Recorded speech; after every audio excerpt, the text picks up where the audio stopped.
Good evening, everybody. Shh. Hi. Thanks, everybody, for coming. My name is Dr. Leo Stein. I'm a postdoctoral scholar up here in Cahill at Caltech. I'm not giving the talk. There are a lot of people here, so probably some of you are new, so I'm just going to make some announcements so you know what's going on. This is part of a monthly lecture series. This is some of the outreach that we do here at Caltech Astronomy. We also have another outreach series called Astronomy on Tap. That's on Mondays, also once a month. There are some schedules outside on the table. You feel free to pick these up. The next event is going to be on Monday, September 11th. These Astronomy on Tap events happen at Der Wolfskopf over in Old Town, so they're only 21 and over. But these events that happen in here are for all ages. The next event that's in here is going to be on August 21st. That's a Monday. That's for the solar eclipse that's happening. We'll have some more announcements about that later. What else do I have to say? So the schedule for these events, we're going to start out with a 30-minute talk. These talks we try to rotate through between graduate students and postdocs and faculty who are in the department. After that, we'll have a few questions, then we'll have a little break, and for the next 90 minutes after that, in here, we're going to have a Q&A session where you can ask experts who work in this building anything that you want about astronomy, or really anything about life. Back on the field behind here, there's going to be stargazing. We're going to have 2 telescopes and some naked eye observing. So afterwards, if you want to go out to the field, you're going to go out the front entrance, turn right, walk along here, and then turn right at the sign and go through the gates. And the athletic facilities here have been very kind to let us use their field, and they're also very strict because they just resurfaced the field, so they ask that we don't have any drink or food or pets or high heels that could puncture the artificial turf. So we're going to try to respect their desire so they keep letting us use the field. Okay, so if you need some help at some point, there are volunteers wearing badges like this. There are going to be some in here, and then afterwards there are going to be some out on the field. Jessie Christensen, Dr. Jessie Christensen is wearing a purple cardigan. She has a bunch of eclipse glasses for sale that are going to be $1 a piece. There's only about 100 of them, so if you want to buy them, try to find Jessie, who's going to be on the field. But at the event on August 21st, there's going to be more eclipse glasses. There's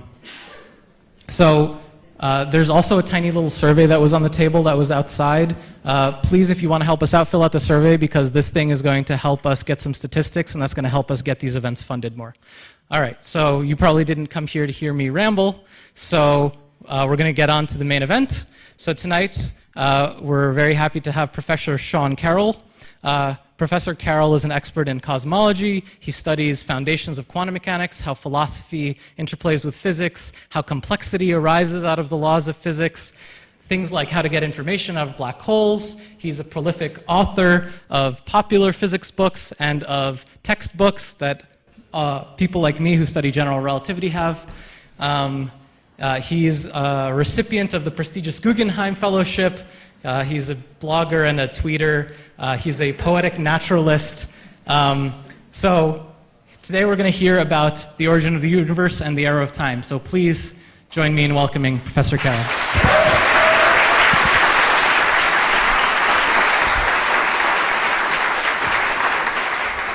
Thank you. Can people hear me in the back? Is it working? Can you hear me? Yes? Excellent. You have no idea how much it warms my heart to see how many people there are in the world whose idea of a good time on Friday night, going to a lecture on astrophysics and cosmology, and then looking through some telescopes afterwards. So that is wonderful. I do want to let you know, in case you came for the stars, there will be no stars in this lecture. As a theoretical physicist, I am interested in things that are smaller than atoms and larger than galaxies, and everything in between is kind of noisy bother to me.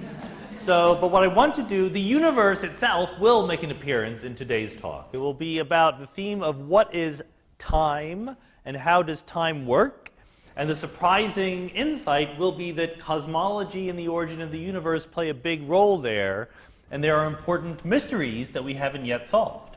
So the first place to start here is just to ask, what is time? And this is a fake question in some ways. This is one of those questions that sounds really deep and profound and difficult. Oh my goodness, what is time? I have no idea. But you use it all the time, as it were, right? In fact, time is the most used noun in the English language.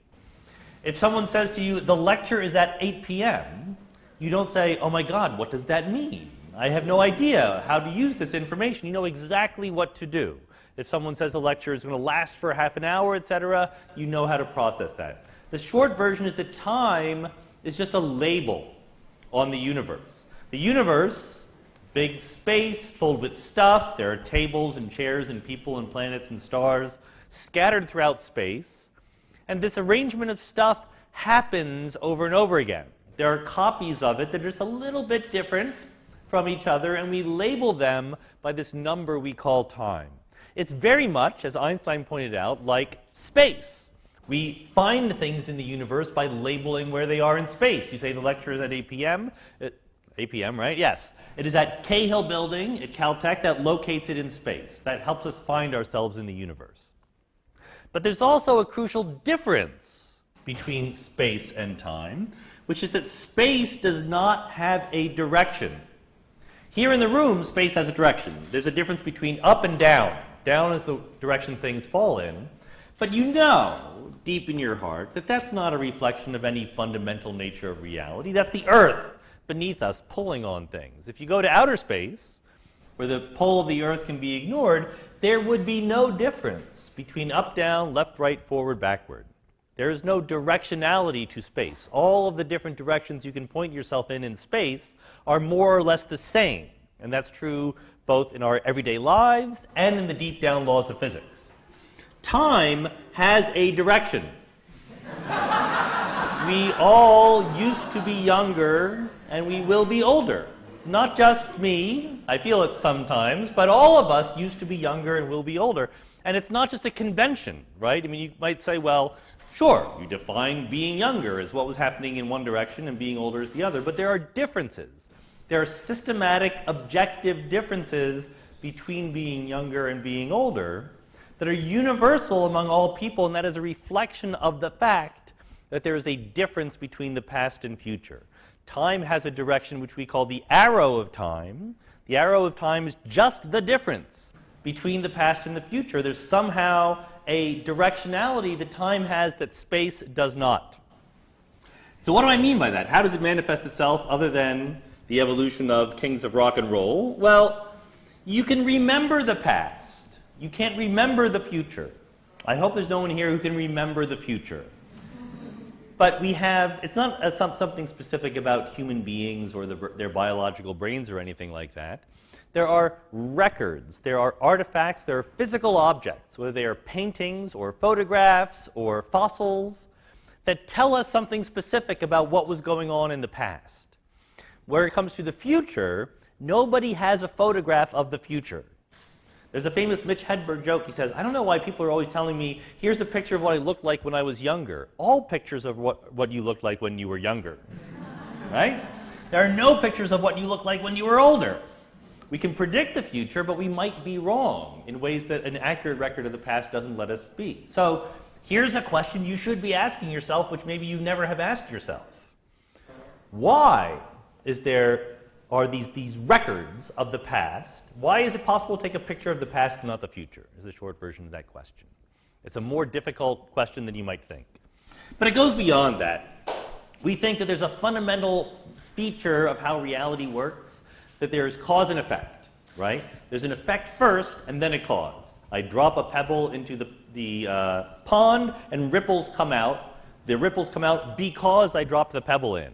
Nobody would ever say, oh, I dropped the pebble in because there were going to be ripples, and there had to be something to cause them, right? The cause always comes before the effect.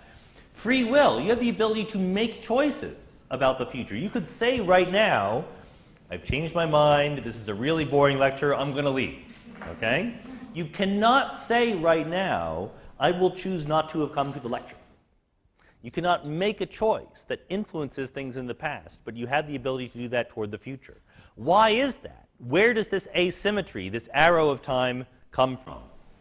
You might think, well, that's just the way it is. Like in the good old days, if you were Aristotle, if you were ancient philosophers or scientists, you wouldn't even have asked this question because it's just a feature of how time works. Of course, the past is different from the future. But modern physics teaches us something different. Modern physics, by which I mean Isaac Newton and thereafter. Newton's laws, which we still teach and torture our students with today, are a way of looking at the universe that does a really good job if you have simple systems bumping into each other, like billiard balls scattering off of each other. Imagine these are physicist billiard balls, by which I mean there's no friction, there's no noise, there's no messiness or anything like that. A classic problem is take these two billiard balls moving in a certain direction with a certain velocity, tell me after they scatter what direction they're going to go in and how fast. Okay? But I could tell you how fast they were moving and in what direction at the end of that process, and you could play the movie backwards. You could figure out where they came from. The Newtonian laws of physics are perfectly reversible. If you take the Earth moving around the sun, or a pendulum swinging back and forth, and you made a movie of that, and you played it backward in time, no one would be able to tell. The behavior is the same, going forwards and backwards in time. And this feature of fundamental physics that Newton introduced hasn't gone away. It's just as true for Einstein, for superstring theory, for all of our best ideas about how physics works at a deep level. So that's the mystery. Why is there, on the one hand, no difference between past and future in the fundamental laws of nature as we currently believe them, and on the other hand, an obvious difference in our everyday lives that is one of the most blatantly important facts about the universe? Part of the answer can be found in the idea of entropy. You've heard of entropy. All young children have heard of entropy because entropy is a measure of the disorderliness of the universe. And entropy, there's a law called the second law of thermodynamics. The first law just says that energy is conserved. It's boring. The second law says that entropy increases over time in a closed system. If you have a room and you leave it by itself, you don't work at cleaning it, it will get messy. This is why young children love this law, because they say, Mom, my room is messy because it's a fundamental law of nature that's going to happen. There is a loophole in the law that says if it's not a closed system, if it's an open system, if you go in and clean your room, that's okay. That is compatible with the laws of physics. You can lower the entropy of a system. You can lower the entropy of something by doing work on it. But secretly, if you really want to think about it deeply, kids, you're sweating and making noise and so forth, and you're increasing the entropy of the universe by cleaning your room. The overall entropy of things always goes up.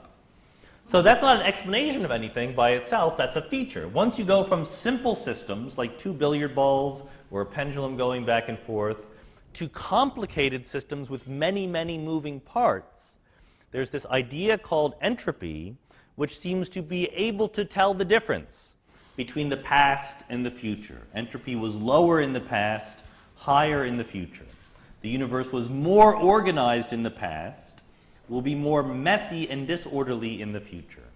And a cube of ice will melt into a cup of water, but a glass of water sitting all there by itself will not form an ice cube all by itself. You can mix cream into coffee, but you cannot unmix cream and coffee. You can break an egg and make scrambled eggs. You cannot take scrambled eggs and reassemble them into an egg.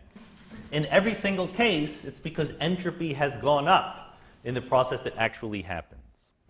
So then the question is, fine, as I made this transition from simple systems with just a couple moving parts to complicated systems with many moving parts, what changed? What was different? Why can't I just think of coffee and cream or an egg as a whole bunch of atoms and they all obey Newton's laws of physics? What's the difference between a big system and a small system that entropy becomes so important? And the answer was given to us by this guy, Ludwig Boltzmann. He was an Austrian physicist in the 19th century, and I always tell my students, Boltzmann succeeded at what every physicist should aim to do. He got an equation on his tombstone when he died, right? What will your equation be, is what you should be thinking in the back of your mind someday. Boltzmann's equation is the definition of entropy.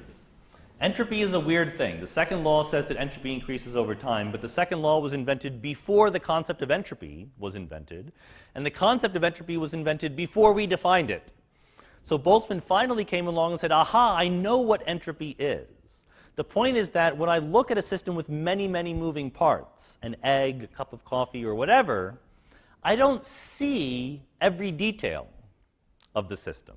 Sure, maybe the egg or the cup of coffee are made of atoms and molecules, but I don't see those atoms and molecules, right? I see some coarse features, where the cream is, where the coffee is, where the egg yolk is, etc., where the books are stacked in my room. There's details that I miss. And Boltzmann's equation, in mathematical terms, represents the fact that entropy is just a way of saying how many ways are there to arrange the fundamental parts of the system that basically look the same to us. If you have the air in this room, there's atoms and molecules of oxygen and nitrogen and carbon dioxide and so forth. You don't see all the atoms. You don't know where they all are. You see like the temperature and the pressure and the velocity of the air in the room. There's many, many arrangements of atoms that would look exactly the same to you. Boltzmann says that's what entropy is. Entropy is just how many ways can we arrange things. And from that perspective, it's perfectly clear why entropy goes up. There are more ways to be high entropy than to be low entropy. And Boltzmann was very proud of himself. He thought he had proven why the second law of thermodynamics is true. Why does entropy go up? If you just let a random system operate all by its lonesome, its entropy will tend to go up. There's more ways to be high entropy than low entropy. There's more ways for your room to be messy than for it to be clean. It won't clean itself up all by itself. Now that's a cheat. I'm not going to tell you what the cheat is right now. Boltzmann clearly cheated. Let's see if you can think of it, how he cheated in answering this question, why does entropy go up over time? Here's just an illustration of what we mean. Here's mixing cream into coffee. Okay? Cream on top, coffee on the bottom at the left. Over the course of time, either if I mix it or if you just let it sit there, the cream and coffee blend into each other, and then they're all mixed together. So you can tell, obviously, there's a big blue arrow on the bottom saying time goes from left to right, but I didn't need that arrow, right? You knew the one on the left came first and the one on the right came second because the entropy went up. Because there's a certain number of ways I could rearrange the cream molecules and coffee molecules in the first picture. But if I start mixing them together, it'll start looking like the last picture. There's a lot more ways to organize and arrange the molecules in the third picture than there is in the first one. It has a much higher entropy. It's not just cups of coffee. The universe does the same thing. And this is the part where Boltzmann cheated. What Boltzmann taught us was why entropy increases toward the future if you assume the entropy was lower in the past. He never taught us why the entropy was low to begin with. If you want to know why the entropy of the universe was lower yesterday than it is today, why was the universe just a little more orderly yesterday than it is today? It's because it was even lower entropy the day before yesterday. Well, so why was it lower entropy the day before yesterday? Can you guess? I'm not going to let you guess. There's too many people here. Because it was even lower entropy the day before that. And this chain of logic goes on 14 billion years to the Big Bang. The reason why entropy is lower in the past than the future is because it started out incredibly low 14 billion years ago when the universe started. Why did it do that? We have no idea. We don't know. That's a job for smart young people. I'm too old to answer these questions now. Like, there's a rule that young people get to answer these questions. So I'm hoping that one of the young people in the audience will someday answer this question: why did the early universe have a low entropy? They will win the Nobel Prize, and they will remember this talk and thank me in their Nobel Prize acceptance speech. That's the best I can do. Okay? So I know you have a question. We're going to wait till the end to get the questions. Okay? So here's a picture. Here's a little movie, still movie, of the evolution of the universe. This is what the universe started out looking like 1 second after the Big Bang. We sometimes portray the Big Bang as an explosion in an empty universe, but that's not right. The Big Bang was everything all over in the entire universe all at once. It was a moment in time, not a location in space. It looked the same everywhere. If you were standing in the universe 1 second after the Big Bang, it would look white everywhere because it was glowing and hot and dense. This is not an actual photograph. This is a white rectangle that I made in PowerPoint, and I tilted it. But by a few 100,000 years after the Big Bang, then the universe becomes transparent. It cools off. The universe expands and cools and becomes transparent. And that is a picture. That is data. That's what the universe looks like in the cosmic microwave background, the leftover radiation from the Big Bang. And you see the universe went from being perfectly smooth to not quite as smooth. It was never perfectly smooth, as it turns out. There were tiny, tiny, tiny little differences in the universe from place to place. And gravity increases the contrast of the universe. Dense regions become much denser. Empty regions become emptier until you get to today, tens of billions of years after the Big Bang, where you have big patches of empty space and bright little galaxies in between. That's the universe right now. What will happen in the future, if you go to ordinary cosmology lectures, they stop at today. But here at Caltech, we're going to tell you what's going to happen in the future, okay? So eventually the stars will die. 1 quadrillion years from now, 10 to the 15 years from now, the last star will stop burning, and the universe will become completely dark. It'll be full of nothing but black holes and rocks. Rocks being dead stars, planets, etc. And guess what? Those rocks are going to fall into the black holes if you give them long enough time. And Stephen Hawking taught us in the 1970s that even black holes aren't forever. Black holes give off radiation, lose mass, and evaporate. So ultimately, if you wait long enough, 10 to the 100 years, the last black hole will disappear, and there'll be nothing left in the universe, in the observable universe, but empty space. So you see, it's hard to see this, so you've got to take my word for it. I have a PhD. If you go through the math, this initial state, when everything was very hot and dense, but incredibly densely packed, that was a low entropy state. Entropy increases in every single step from the left to the right as the universe expands. And this, I claim, explains why we remember the past and not the future.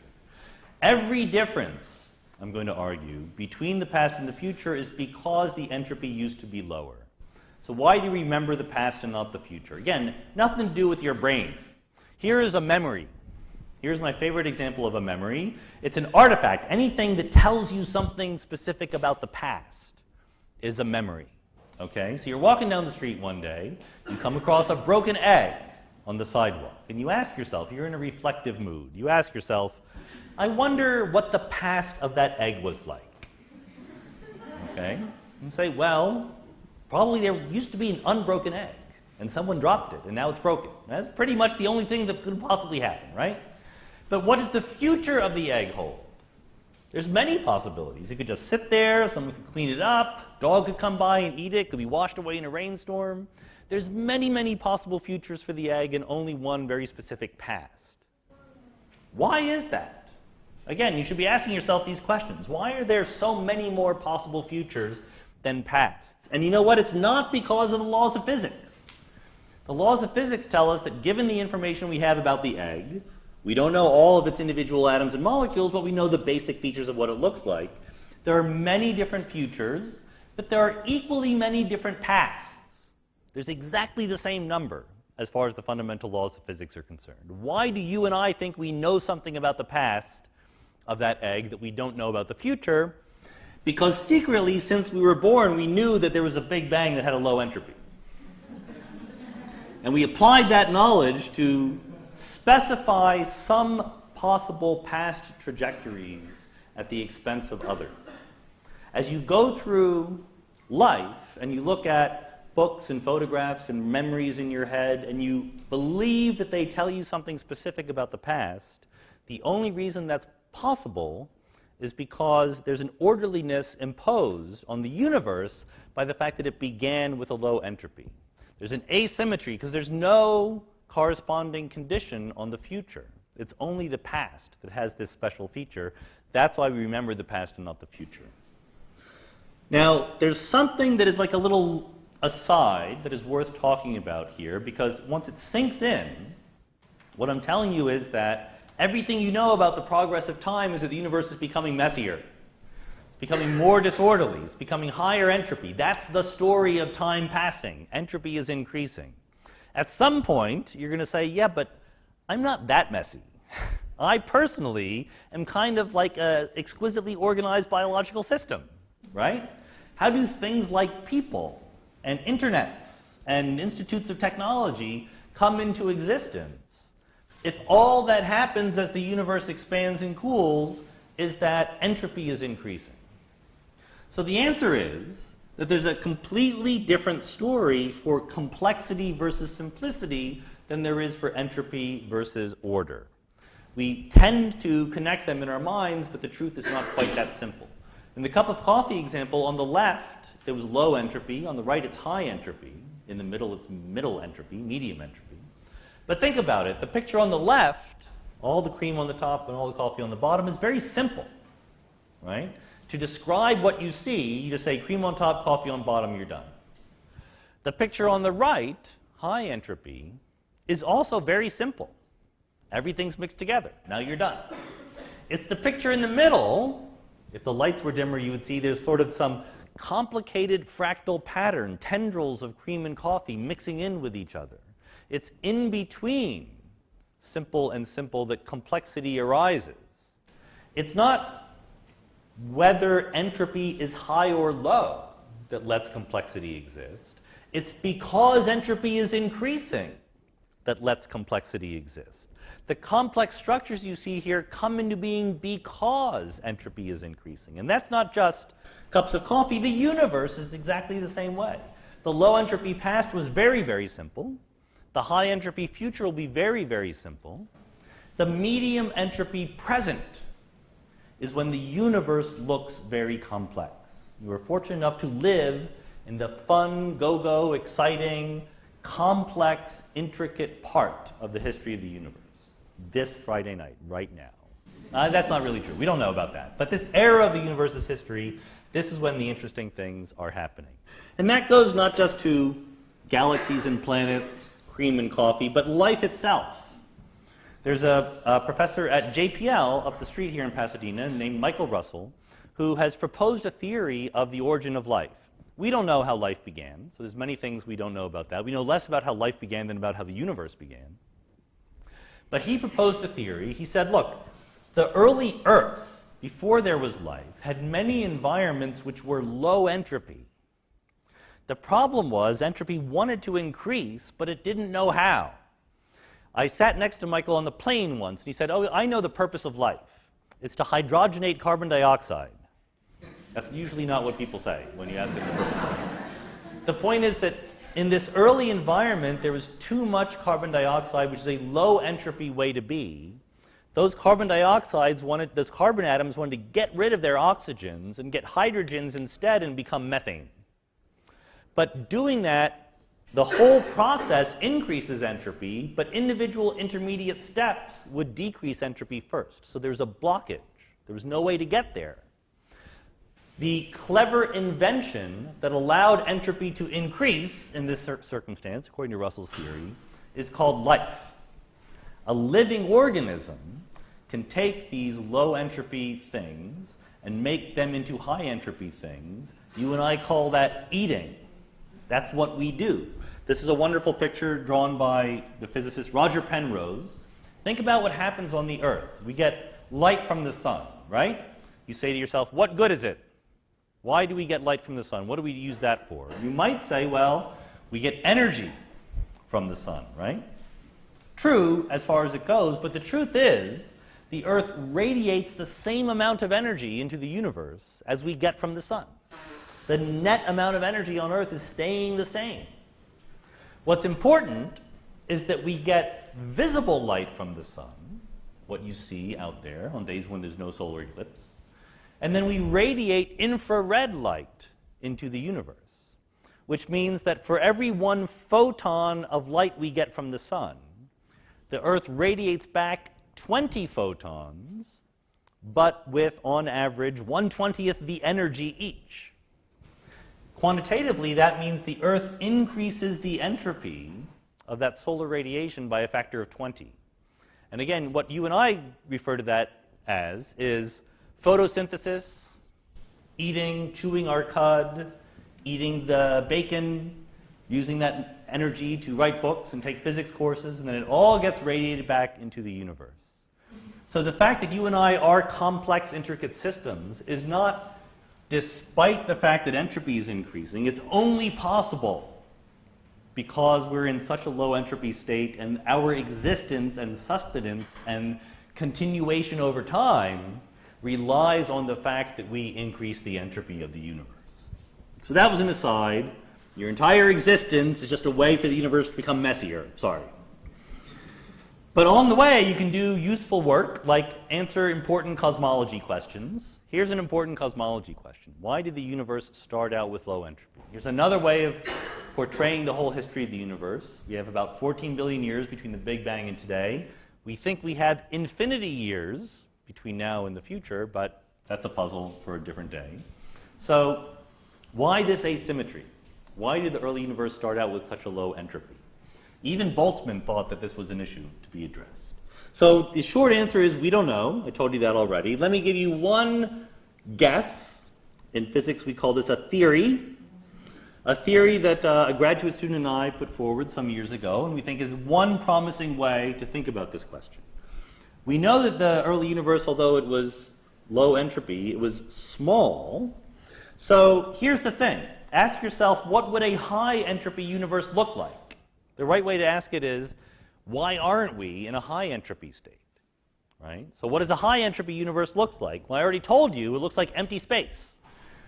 Because of general relativity, because of that subject that is explained in the textbook that Leo held up, that you can buy on Amazon.com right now, space and time are not static.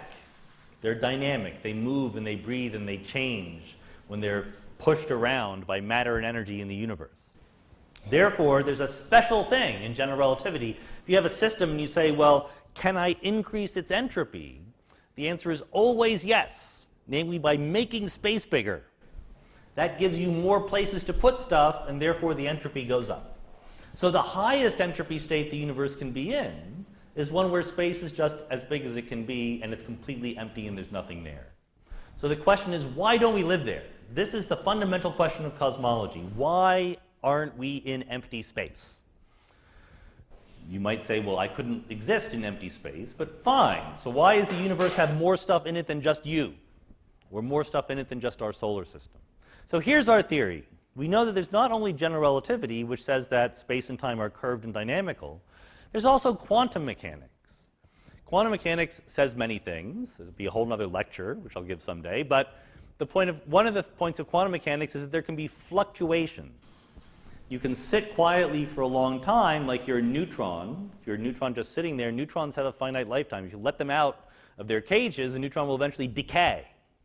Okay? It will undergo a change from one system to another. If you marry the idea that space and time are flexible and dynamic, as general relativity tells us, to the idea that there can be quantum fluctuations, which quantum mechanics tells us, then maybe space-time itself can fluctuate. Maybe it can bubble off. So here's a region of completely empty space, and just by the random jigglings of quantum mechanics, we imagine that space itself bends just a little bit, temporarily. And almost always these bendings would just go away. They would come and they would go away, no big deal. But occasionally, it would bend a lot. It would pinch off into a little teardrop shape. There'd be some space here and then a wormhole connecting us to a whole other bit of space. And sometimes that little bit would pinch off, would go its own way. This is what we call making a baby universe. We have our big mommy universe through the miracle of quantum fluctuations giving birth to baby universes. So if this is possible, then that little baby universe can start out small and dense and low entropy. Because it wasn't the beginning. It was just a way for the whole universe to increase its entropy, make one more universe. But then what that baby universe does is it expands and cools and becomes like our Big Bang. So we could be a baby universe from a bigger universe sometime in the past. And what that means, if it's true, which we have no idea, is that the Big Bang was not the beginning of the universe. When I said the universe was 14 billion years old, what I mean is our observable part of the universe is 14 billion years old. How old is the whole universe? We have no idea. This idea is saying that if we just have empty space and do nothing to it, that empty space is restless. It doesn't sit there quietly. It buds off extra little universes. And those universes will eventually grow and cool and become parent universes of their own. Now, if you've been following along and you're on your toes right now, you're thinking to yourself, wait a minute, why is that story different toward the future than the past? Right? If the fundamental laws of physics are the same, moving one direction of time or the other, then if I have an empty universe, whatever it does toward the future should be the same as what it does toward the past. And you're right. So this story leads us to imagine that there is a multiverse that is symmetric in time. That you have a background universe, the parent, just sitting there, it's empty, and occasionally there's a baby universe which spits off by a quantum fluctuation, grows and becomes a universe all of its own. And in that baby universe, there's an arrow of time pointing upward. And this happens an infinite number of times. There's no limit to how often this can happen over the course of eternity. But it also happens backwards in time. If you start from the middle and evolve both directions of time, there's no difference between past and future in the fundamental laws of physics. The same story should be told. So there are other universes where the arrow of time goes this way. Those people think that we live in their past. We think that they live in our past. It's completely symmetric. The multiverse looks the same in the far, far future and the far, far past. But almost all of it has the feature that things are changing locally in one direction or another. So the answer in this picture as to why we see entropy increasing is because entropy can always increase. Just make more universes, and in any one of those universes there will be an arrow of time. Now, do we know if this is true? Certainly not. I'd be paid a lot bigger salary if we knew that that was true. But I think that it is one of the most promising scenarios for understanding why we see such a difference between past and future, even if it's not built into the fundamental laws of physics. It's saying that the reason we see a difference is because we see such a tiny little part of the history of the universe. We're getting a very, very non-characteristic picture. Okay? So what we want to do, it's easy to draw pictures like this. What's hard to do is know whether you're right. And that requires two different little pieces of work. One piece of work is be better theoretical physicists. There's a lot of guesses and hopes and crossing your fingers in this picture, and we would like to really turn it into a quantitative, rigorous, equation-centered picture of reality. And if we were able to do that, then you could move to phase 2, which is be good experimental physicists and observational astronomers. Use this kind of scenario to make predictions. Remember that cosmic microwave background picture we took? That's a remnant of the Big Bang. If this picture is real, this kind of dynamics should make predictions for what we see in the cosmic microwave background. We haven't been able to do that yet. That's the kind of thing that we try to do here at Caltech in our spare time. Actually, no, in our professional time. In our spare time, we look at stars in the backyard. But the overall lesson here is that even though there's much we don't know about time, it's a everyday thing, right? We use time every day. We know what it means. We make use of it. We take it for granted. But there's a lot that we don't know about it. Once you start thinking about it at a deep level, you're led to these wonderful, mind-boggling speculations about what things might be. And I'm hopeful that 100 years from now, when we come back here to reunite, I'll be able to tell you which of these speculations is actually the right one. Thank you very much.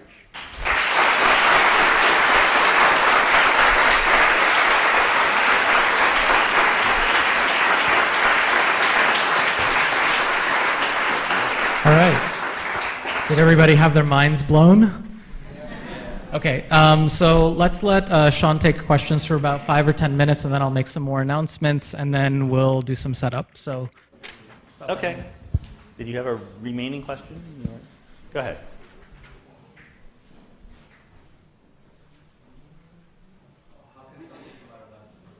How can something come out of nothing? Well, there's two answers to that. Here, nothing did come out of nothing. No somethings came out of nothing. There was always a something. So this is a scenario. There's, in cosmology, there's a lot of unanswered questions. The simplest one of which is the universe eternal or finite in time? If you go to less careful cosmology talks, you might get the impression that the universe is 14 billion years old and there was a beginning, in which case something, the universe, came out of nothing in some sense. In my picture, the universe always existed. It is eternal and infinite. It was always there. So there was no time when something came out of nothing. Now, there's an equally good question, well, why did the universe exist forever? Okay. I don't know the answer to that one. I suspect that at some level, when you ask these questions, the answer is, that's just the way it is. There is no deeper explanation for things. It's also possible that something did come out of nothing. It's also possible that our universe had a beginning, a first moment in time, that what we call the Big Bang really was the beginning. And there, the important thing is that our everyday notions of how to make something just don't apply to the universe as a whole. Every time we make something, every time we make a something, literally, it is in the context of the pre-existing universe. The question changes when you apply it to reality as a whole. What you should be asking is not why did something come out of nothing, but can the universe have a first moment in time in ways that are compatible with the laws of physics? We don't know the answer to that one either, but we have no reason to believe the answer is no. We have speculations about what the laws of physics might be that say, yes, you can run the clock backwards in the universe and you can hit a first page of the book of the universe, and you would call that the Big Bang. We just don't know. All right, other questions? Yes? You're mentioning how our universe is probably going to end up a dark and dismal place after the black holes are gone. But just out of curiosity, do you have any theories what will happen to the Hawking radiation left behind, if anything? Good. So the black holes give off radiation. That's the Hawking radiation, named after Stephen Hawking. So what happens to it? Well, space is expanding all along. So individual photons of radiation get stretched, which means they get lower and lower in energy until eventually you just can't detect them anymore. So when I say that we go to empty space, what I mean is the probability of detecting a particle in any region of space goes gradually down to zero over time. So space gets emptier and emptier. Even if technically there's always a non-zero chance of seeing something, that chance becomes arbitrarily small. Yes? So what is space? Like when we talk about warping of space or stretching of space, is it like a fluid space? Is it a space particle? Or how is it different from ether of Newton? I just gave you a whole talk about time, and you want me to tell you what space is? I don't think this is fair. Space is, well, now that you know what time is, space is a lot like time. It is the place where things happen. Of course, there's a deeper question of quantum mechanics and quantum gravity, and is space emergent from something more fundamental? We don't know the answer to any of those questions. At the level of general relativity, Einstein's theory of gravity and curved space-time, space-time is a fundamental concept. It is the starting point. You don't explain it in terms of something else. You say there's a four-dimensional mathematical structure called space-time, and that's where things happen. To different observers, they would divide it up differently into this is space, this is time, etc. It has a geometry which you can calculate and affects things, but that is just an axiom. It's not something that comes out of something deeper. All right. You had a question? Yes? Is there a possibility that after all the black holes disappear, the universe could have a second Big Bang? Is there a possibility that after the black holes disappear, the universe can have a second Big Bang? As a rule of thumb, as a professional cosmologist, when someone asks the question, is there a possibility? The answer is always yes. Because there's many things we don't know the answer to. In some sense, it depends on what you mean by a second Big Bang. In some sense, this is exactly that. The universe empties out. Maybe I didn't say this explicitly, but maybe this is what you're getting at. This parent universe has an infinite number of babies, both toward the past and toward the future. Well, what about its children? Do they have their own babies? Yes. Every baby universe has an infinite number of its own babies. So if this is true, after our universe expands and empties out, there will be a certain chance, small but non-zero, that in empty space there's a quantum fluctuation that makes a baby universe. So in some sense, that's another Big Bang. There's a whole nother sense of that question, which is, could the universe, which is now expanding and cooling after the Big Bang, could the whole universe recollapse and crunch? There are some people who think that that might happen, but those people are crazy. All right, one more question right here, yes. So in the future, if there's nothing there, then how is that high entropy? How is that if there's nothing there at all? Good. You're ready for graduate school here at Caltech. This is what we are trying to answer. It turns out that even empty space has an entropy. Why is that? It's because of, how can I simplify this so without just using the jargon? You know what? I like jargon. Let me use the jargon. It's because of quantum field theory. Okay? So what does that mean? You know, the light from these light bulbs, you may have heard this is electromagnetic waves, right?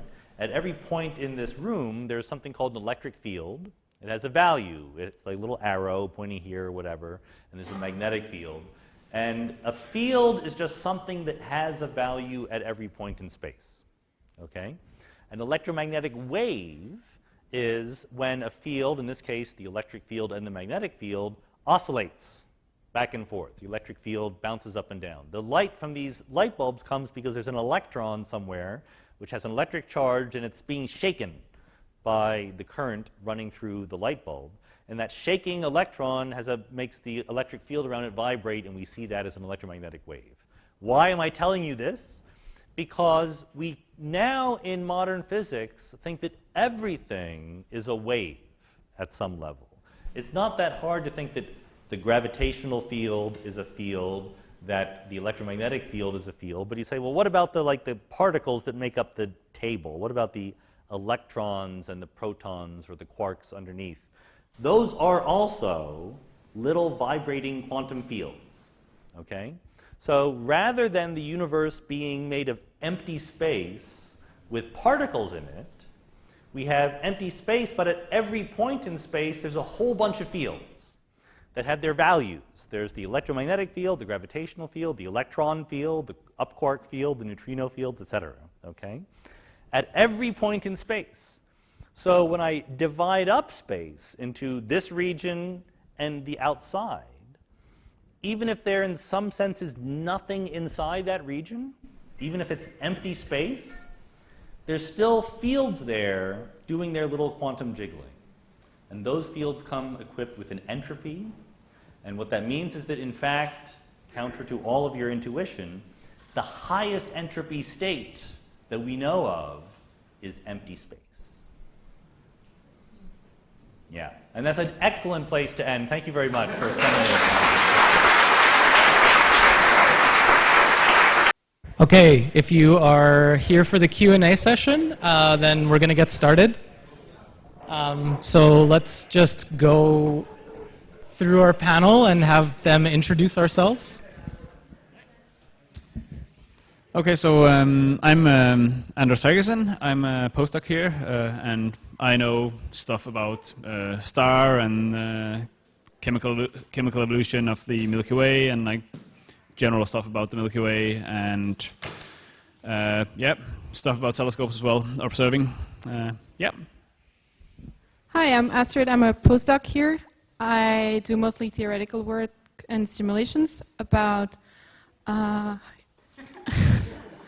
stars, mostly in binary systems, and things that emit very energetic light, like gamma rays. And I also work on the intergalactic medium, which is the things between galaxies, basically the black part of the sky, the things that we don't see.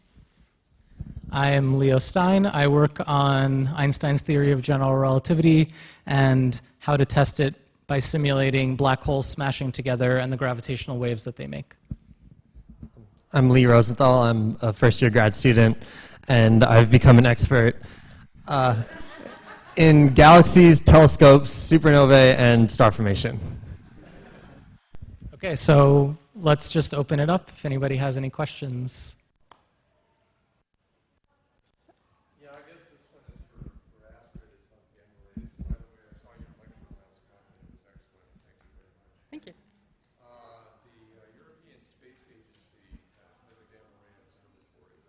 They've been observing gamma ray bursts, I guess, for like 20 years now. And they're measuring the degree of polarization of gamma rays. I guess the nearest one would be the Grand Nebula. There was another one that they discovered not too long ago that's like flew away. But they think that the polarization would be greater over time in space if space-time was granular. And the results that came out, I think, in 2011 was that the granularity of quantum space-time is much smaller than the Planck length. I think it might be on the order of 10 to the minus 48 meters. I want to know if you've been following this at all. So the gentleman, sorry, go ahead. Yeah, just what your thoughts are on, I guess, on quantum space-time granularity. So the gentleman was asking about quantum space-time granularity, and its effect on the propagation of gamma rays, which are very high energy light. I must confess I have no idea. I don't know if anyone on the panel has thoughts on this. I could say things about it. Yeah. So the big caveat about these claims that people make is that there's no like precise theory that they're working under. There's like a kind of general principle, but there isn't actually a detailed theory of quantum gravity that says, you know, here's the parameter that's the size of the granularity, and that tells us how much, you know, which energies of gamma rays should come earlier and which energies of gamma rays should come later, and how much it would rotate the polarization or anything like that. Instead, they're working under the principle that if space-time is quantum mechanical, then there would be a shortest distance, and that the presence of a shortest distance breaks what's called Lorentz invariance. So Lorentz invariance is something that we have in Einstein's special theory of relativity that basically says that the universe, that physics in the universe is the same in every frame, and it doesn't matter how fast you're going. So that basically, one of the results of that of Lorentz invariance is that light always travels at the same speed no matter what the energy of the light is. So if you have a really distant gamma ray burst, then all of the different energy gamma rays are going to get to you at the same time if there's no intervening matter. So the principle is that if you break it, if you make space-time have some shortest length scale, then you broke Lorentz invariance. So for some way that people don't actually have a way to calculate, the different energies would arrive at different times. The problem is that there isn't actually a detailed theory that's used to calculate that. And in fact, there are some theories, like loop quantum gravity, that do have a shortest, not really a short, well, yes, kind of a shortest length, and yet they still maintain Lorentz invariance. So it's really hard to understand how that's possible. And I don't understand it because I haven't like tried to do calculations in this. But you know, I looked at like the reviews that say here are the results. So yeah, there is a shortest length, and there is a smallest area, and there is a smallest volume, but it doesn't tell you that the, you know, like the area has to be like a square. It could be like that same square, maybe in another frame, it could be really narrow in one direction and really long in another direction. So actually, for some reason, this theory still maintains Lorentz invariance. Not really clear how. So I would put a lot of caveats on these types of claims. Those are my thought is basically have caveats.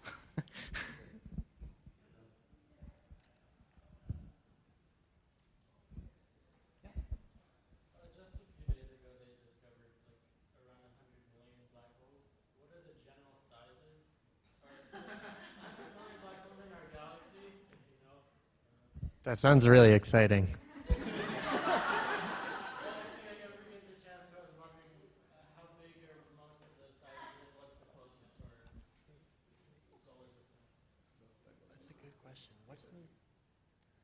So I guess the question, sorry, let's just say the question first was, what is, given that like recently, apparently this is exciting, there have been recorded or cataloged discoveries of a bunch of black holes. What is the size distribution of them? Like how many black holes of like 100 solar masses are there, and how many are there of one solar mass? I don't know, but I think someone else here did. So we haven't, well, I haven't heard of this. None of us have, so presumably this was something that wasn't true. That, well, so there are plenty of black holes in the Milky Way. But which one? So we know of black holes in the Milky Way. So there's two different sort of black holes. We have what we call stellar mass black holes, and we have what we call supermassive black holes. So supermassive black holes, there's typically one per galaxy. So there is one in our own galaxy, and so we know the distance because it's at the center of our galaxy. So it's about 8 kiloparsec away, so it's like 24,000 light years away, something like that. And then we have stellar, so that one is about more than 1 million times the mass of the sun, so it's really, really big. And then we have stellar mass black holes. Those are much more common. So we could in future definitely have catalogs maybe of thousands of these with, I think with microlensing, that's what they're going for. So maybe you have heard of something that is proposing to make something like this, because it's a plan to have a catalog of a lot of these black holes. And so these have typically a mass of 5 times the mass of the sun, 10 times the mass of the sun. And they can get much closer to us. I think the closest one is a few kiloparsecs, so it's closer to us than the one at the center. So that, yeah, but you still need a few thousand light years. Maybe it's like upper limits on the fraction of dark matter that could be black holes. Maybe. I don't know. Are black holes just wandering around in space, or are they held to a certain location?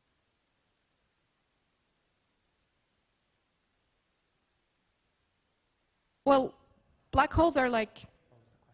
So the gentleman asked if black holes were wandering in space or if they were at a given location. Basically, how do they move around there? That's what I understand. Black holes are like anything that has a mass in the sense that it just reacts to whatever gravity is around it. So there is very strong gravity if there is a lot of mass. So at the center of our galaxy, there's a lot of mass. So the black hole that sits there keeps sitting there because that's where it's attracted. But if you have a black hole with a star around it, it will typically turn around the star. So black holes just react to whatever is around them. So they don't really wander, but they move, just like stars. I don't know if anyone wants to add something. They obey gravity the same as every other mass. So in the sense of like obeying the laws of gravity or not, I think like, yeah, just like Astrid said, like there's nothing different about how a black hole reacts to gravity versus a star. They're both masses.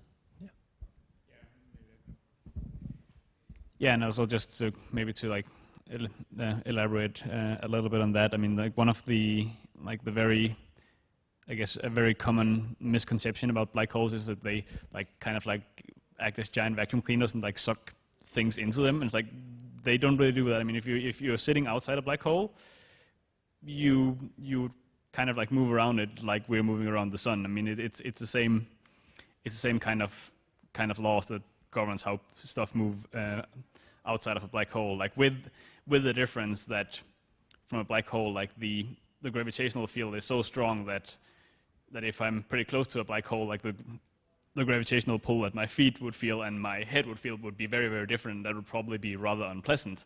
But aside from that, like things would move pretty much as we were as say a planet orbiting a star.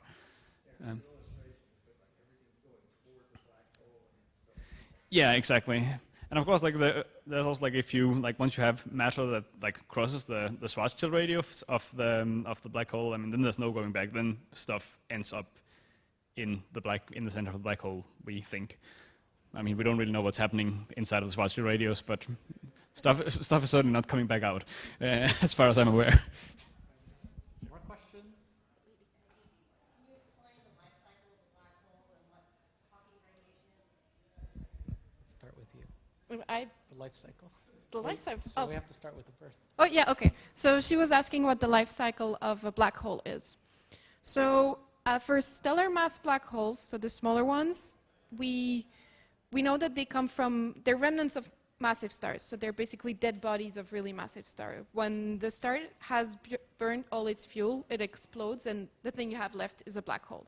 So our sun is too small to make a black hole. That will not happen. But if it were much bigger, it would make a black hole. Now, for the really massive ones, we actually don't really know how we make them. Because they're so big, and we don't know. We know they can only grow at a certain rate, like basically if you feed them gas, they get bigger and bigger, and that's how they grow. But it's hard to understand how certain black holes can be 1 billion times the mass of the sun, and we don't really understand what has been feeding them. So for the really massive ones, we don't know, or I don't. There's theories, but I don't really know. And then there was a second question. So that's an active field of research where, like, so we know how small black holes are born. We don't yet know how giant supermassive black holes are born.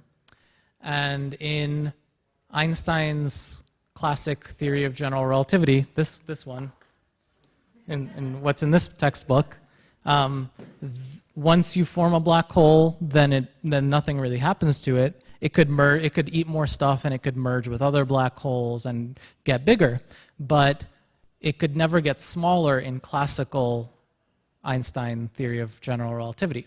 But when you add quantum mechanics to the theory, then it turns out that black holes can actually die. If you have a black hole that's just sitting there in space with nothing feeding it, no gas, no electromagnetic radiation feeding it, if it's just sitting in empty space, then when you add quantum mechanics, it turns out that if you send in nothing, then for some reason vacuum fluctuations, which are words that mean certain calculations, make particles come out. So it kind of takes a lot of graduate education and calculations to show why that is. So I don't really have a very good explanation for why black holes that are just sitting there end up emitting radiation. But according to this calculation from Stephen Hawking, they do, and it's been done in a lot of different ways. So it then turns out that how much radiation they're giving off depends on how big they are. So really, really big black holes actually make radiation whose wavelength is also really big. So that turns out that the temperature is really small. So big black holes are really cold, and small black holes are really hot. So if you have a black hole that's just sitting there, then it gives off radiation, and then it shrinks, and it gets hotter, and it gives off radiation faster, and it shrinks more, and it gets even hotter, and that thing runs away until it becomes something that's so small that you would really need a theory of quantum gravity to describe it, but we don't have that theory, so we don't really know about the deaths of black holes either.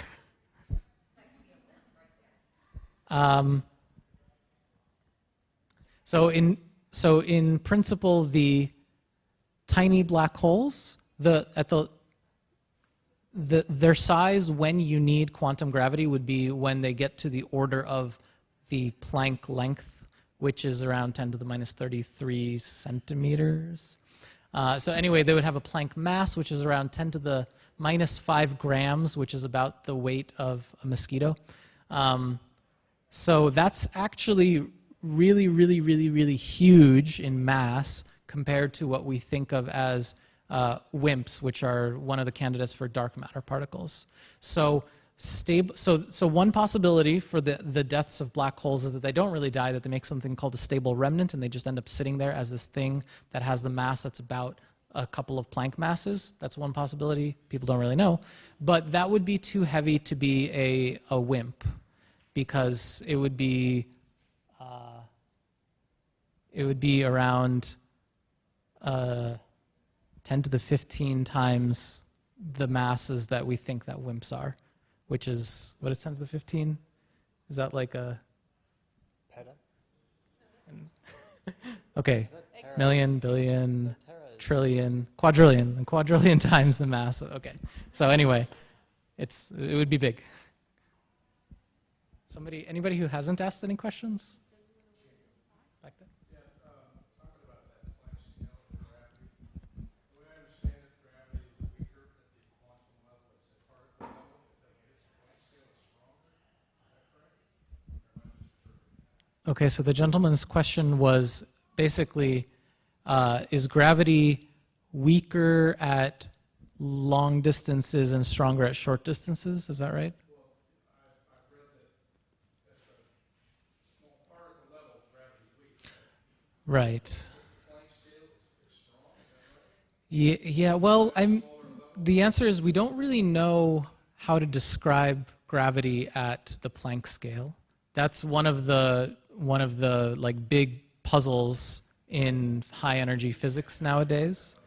No, we don't. So that's not something that we can probe with particle accelerators. The highest energies that we can probe in particle accelerators is around 14 tera electron volts at the Large Hadron Collider, and the Planck scale is at 10 to the 19 electron volts, which is 10 to the 10 tera electron volt. No, giga electron volts. Yeah. So anyway, it's way out of the realm of possibilities at the Large Hadron Collider.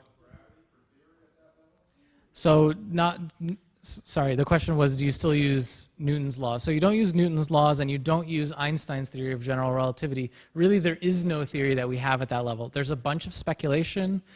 There's speculation. Yeah, speculations like loop quantum gravity or string theory.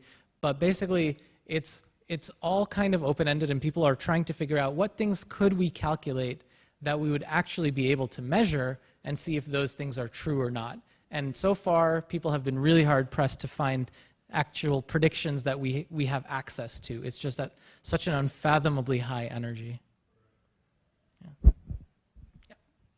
was just going to ask if you have any book recommendations, like what you're currently reading, or what sort of helped you really grasp major concepts. So if you want to know more about what Sean was talking about today, oh, sorry. The question was, do you have any book recommendations for what's inspired what we're thinking about today, or just things that are interesting in science? Sean wrote a great book a couple years ago.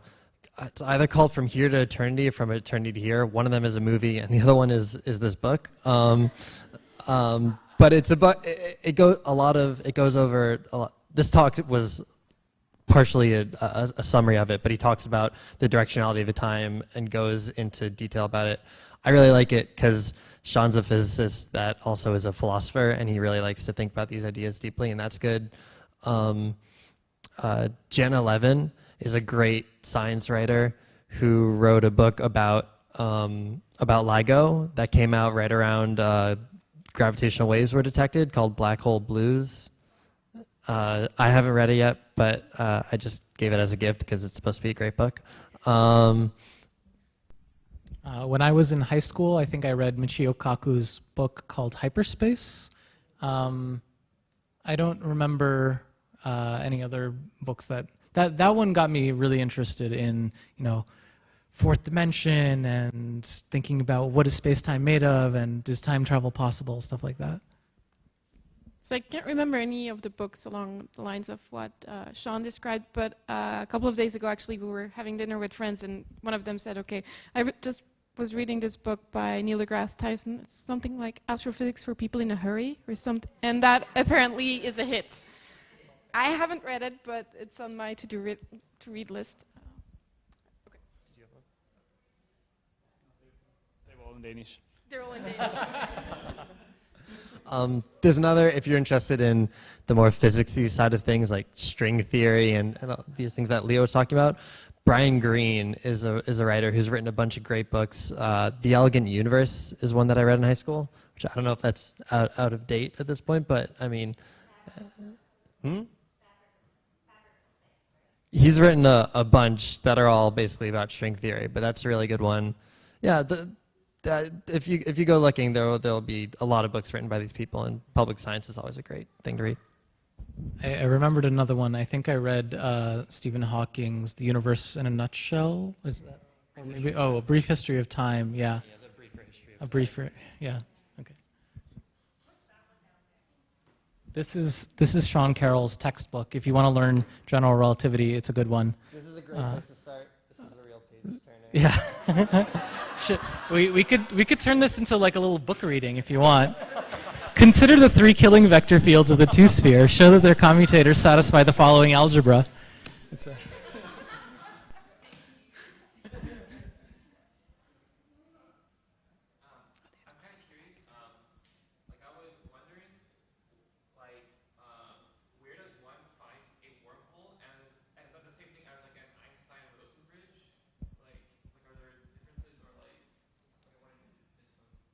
Okay, yeah. So the question was, where does one find a wormhole, and is it the same thing as an Einstein-Rosen bridge?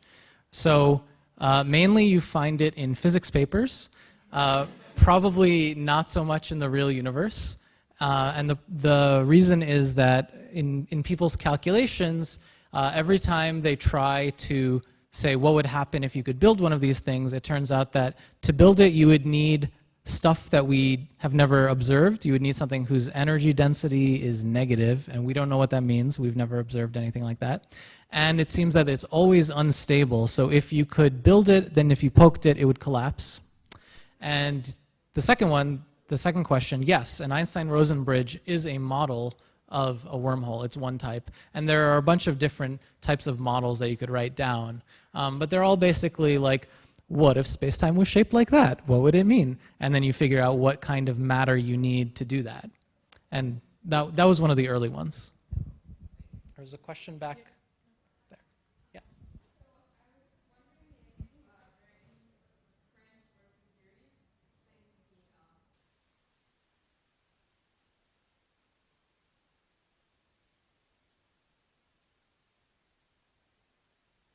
Do you want to take it? Well, let's repeat the question. So she's asking if there's a current explanation for the mass gap between neutron stars and black holes. Okay, so neutron stars are the leftovers of stars from intermediate mass, and black holes are the leftovers of stars of a bigger mass. And so from what we've been able to measure so far, the neutron stars we know of are typically the mass of 1 times the sun or twice the sun, typically. And it doesn't really go above 2.2 times the mass of the sun, something like that. And the black hole's mass we've been able to measure, the lowest mass we've been able to measure, I think, is 5 times the mass of the sun. And so there's really nothing between 2.2 and 5. And so that's what we call the mass gap. And so we're not fully so there's two things. We're not fully sure that the mass gap is really true, because maybe there are observational biases that we have that make it easier for us to detect black holes that are a little bit more massive, and maybe there are 3 times the mass of the sun black holes, but they're just really hard for us to see. And so maybe LIGO will enable us to detect black holes that are 3 times the mass of the sun. So maybe the mass gap doesn't exist. We don't know.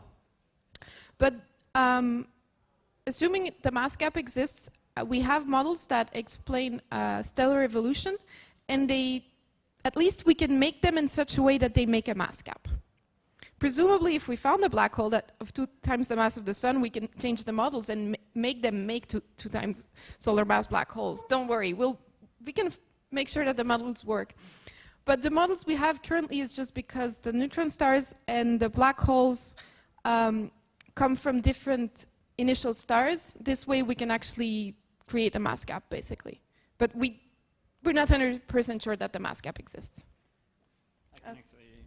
And actually, like I guess one of the reasons, I guess, that to go a little bit into like this, that we might have an observational bias, is that if you have a black hole that just like sits there, we can't really see it because it doesn't emit any light. So they're really hard to observe. So correct me if I'm wrong, but like most of the stellar mass black holes we see are X-ray sources, right? Or yeah, um, and I'm actually currently involved in a project where we are searching for stellar mass black holes that are not emitting X-rays at all. So these like stellar mass black holes that we wouldn't be able to see in X-rays, that are not really doing anything, that are just kind of sitting there.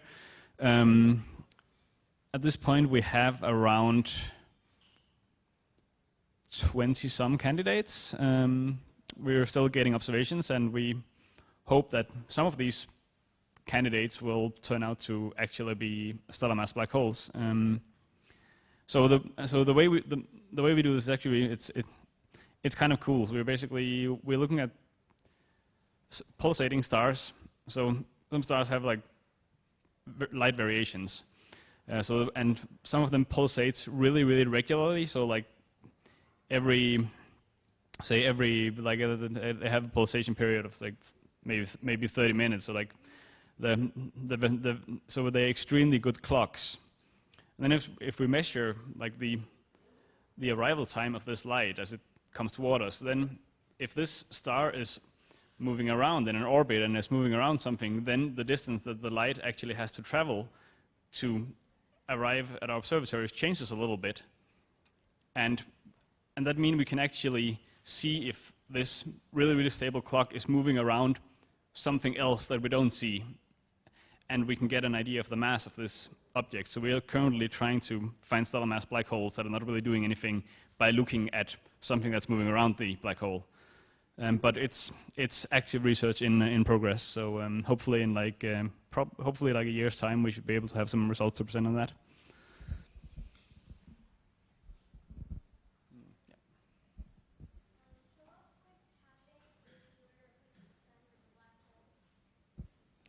Okay, so the question is, what would happen if we were to replace the sun with a black hole? So yeah, do it. Yeah, that's a fun one. You can get that one, Lee. Yeah, this is an awesome question. So there are a couple ways to answer this. Let's start by saying that the black hole that you swapped out for the sun is the same mass as the sun. It's one solar mass. So then the answer is, what would happen to the Earth for the first 8 minutes is nothing, because the force of gravity that the Earth feels from that black hole is going to be the same, since it's the same mass. I don't think that the Earth would be far enough away from the black hole that the weirder general relativity effects of gravity wouldn't be important, so it would basically still be just a point source, so it would orbit at the same speed. And the reason I said 8 minutes is because the Earth is at a circular orbit around the sun, and it's 8 light minutes away, which means that the distance between the Earth and the sun, which, no judgment, I don't remember what that is in kilometers.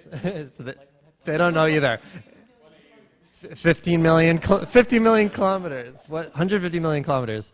So 8 light minutes means that it takes light when the sun's putting out light. It takes the photons from the sun 8 minutes to reach the Earth. And a very cool thing about gravity is the force of gravity travels at the speed of light. Leo could answer this better than me, but they're making me answer. So the reason is that like the speed of light is sort of like a universal speed limit. No particles can travel faster than that. And in theory, tell me if I'm wrong, gravity is the force of gravity. It's like the fact that we're all sitting here and not flying off the face of the Earth and all that is transmitted by particles, by gravitons, like which are basically waves in space-time, and they're also massless like light, so they move at the speed of light.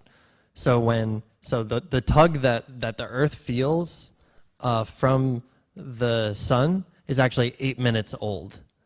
So when you swap out, wait, I just realized that's not important. But the same thing is true of the photons coming from the sun. So the first 8 minutes, when you swap them out, you would still see the sun, because all those photons are still coming. And the photons that were emitted 8 minutes ago are only just arriving now. But then after 8 minutes, suddenly the sun is going to disappear.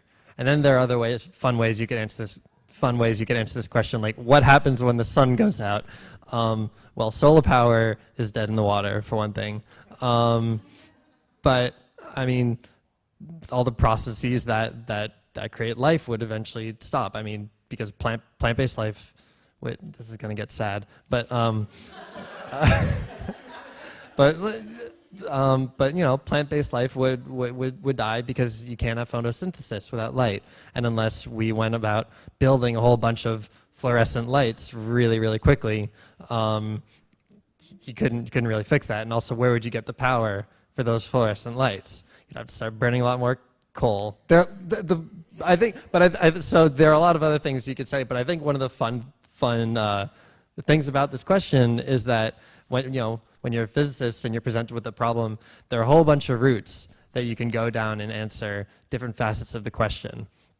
So I guess the last thing I would say is, if you want to see a lot more questions like that and answers to them, there's a great blog called What If. If you look up "what if?"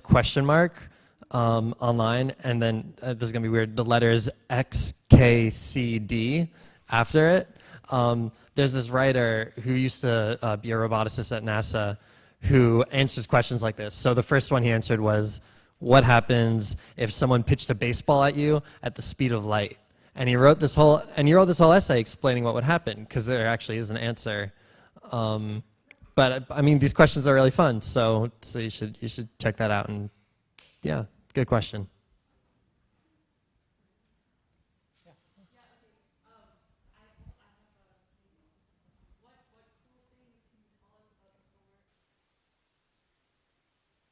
Oh, so many cool things. The question was, what cool things can you tell us about the total solar eclipse that's coming? I can say some stuff at first, and if I don't think of anything, you guys should say something. But so this is the first one in almost 100 years, right? This is the first total solar eclipse in almost 100 years to cross North America. And what total solar eclipse means is that there is going to be like a spot moving across Earth, where if you are standing there at a certain time, you will see the moon pass 100% in front of the sun. And what's really cool about this is that purely through chance, the angular size of the moon on the sky is like within a percent of a percent of a percent, almost exactly the same as the sun. So when you're in the path of totality, which is, you know, that path across the U.S. where if you stand there for a couple of minutes, you'll see the sun pass right. You'll see the Earth pass. You'll see the moon pass right in front of the sun. If you saw the sun pass in front of the moon, that would be a different story. That's a problem. But what you'll see is you'll be able to see the corona of the sun. So the corona is this part of the sun where you have like the photosphere, which is sort of the outermost edge of like the sun as a ball of gas, because the sun is a big spherical ball of gas that's just held together by its own gravity and supported by the pressure of fusion. But past the photosphere, you have this wild, crazy atmosphere, basically like atmosphere called the corona. Thank you. Called the corona, and it's like this beautiful shape and it's chaotic, but you can't see it during the day because the sun itself, the area behind the photosphere, is many orders of magnitude brighter, and your eye has contrast. So when you're presented with an image that's 1,000 times brighter than something next to it, you don't see the fainter thing.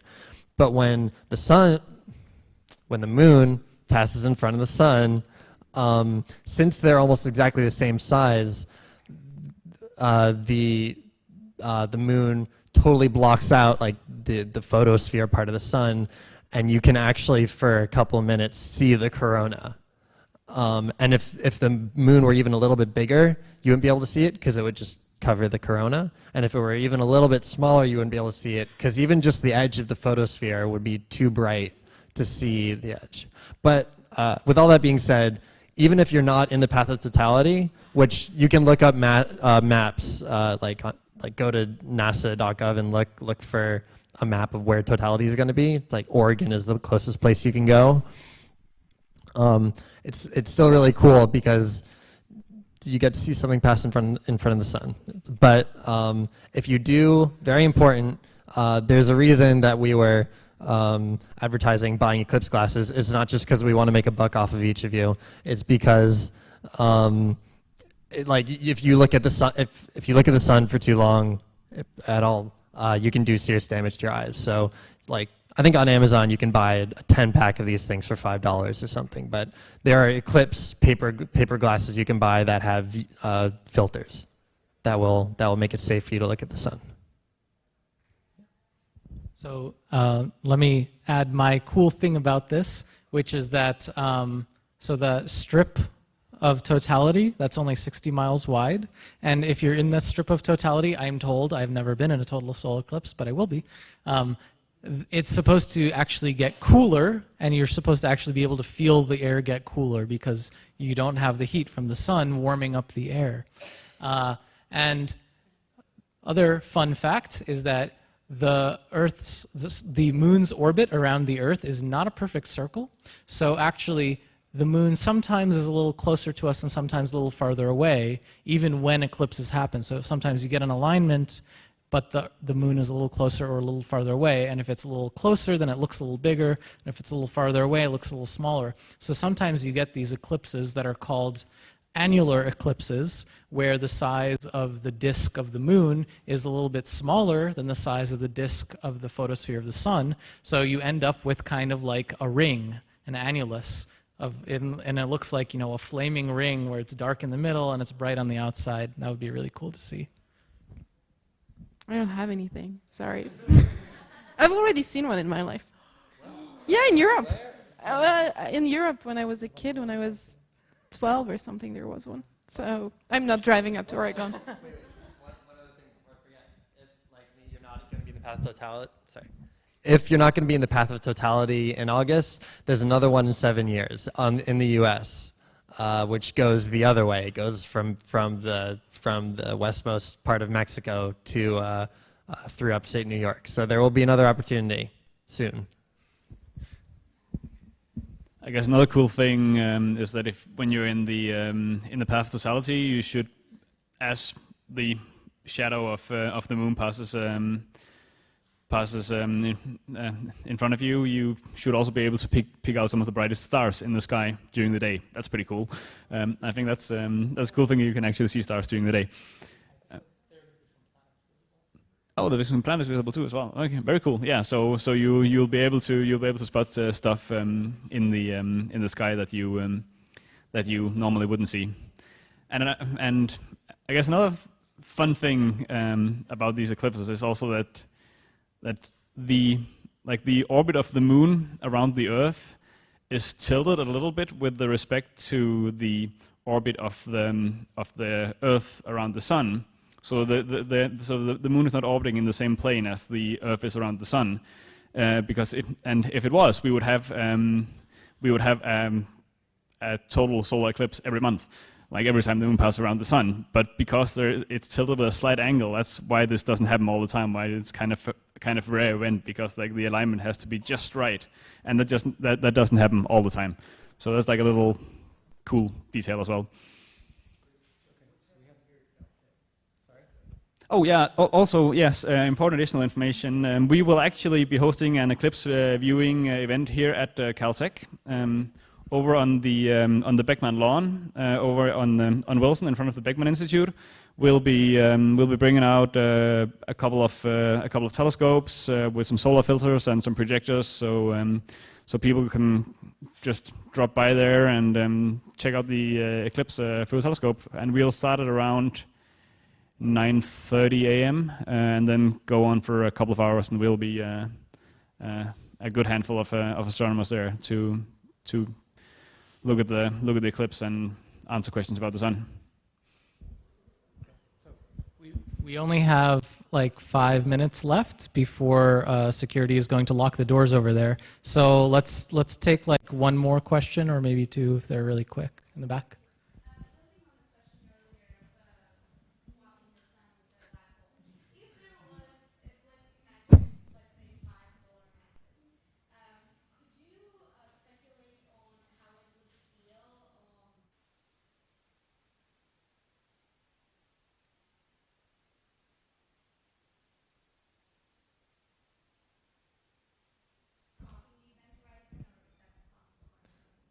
So that's a great question. The question was expanding on that other great question before about what would happen if you swapped the sun out with a black hole. Let's say pretend instead that you put a 5 solar mass black hole there, and that the Earth, instead of staying in an orbit, fell in.